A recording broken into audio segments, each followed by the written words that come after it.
मार्कण्डेय उवाच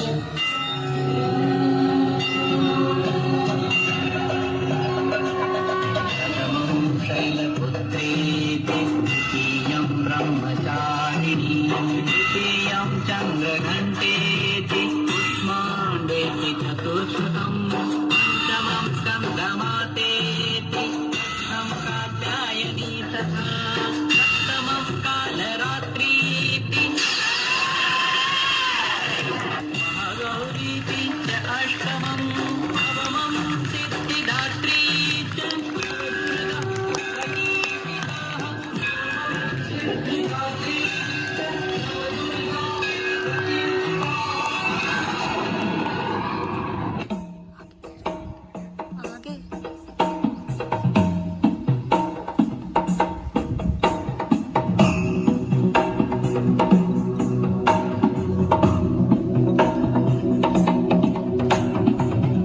गिरिनन्दिनि नन्दितमेदिनि विश्वविनोदिनि नन्दनुते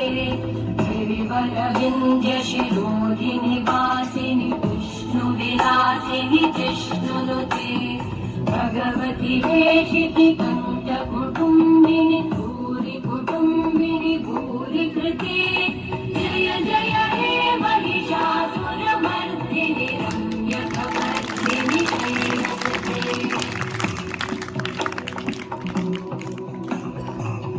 सुरवरवर्षिणि दुर्धरदर्शिनि दुर्मुखवर्षिणि हर्षरते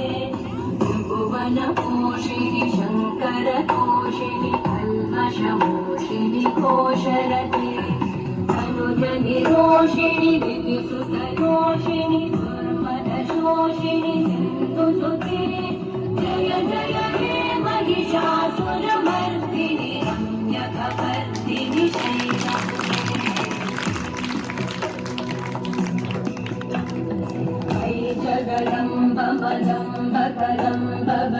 जगदम्बमदम्बकदम्बबलप्रियवासिनि हासरते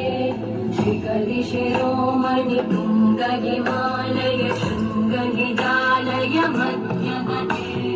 मधुमधुरे मधुकैटभ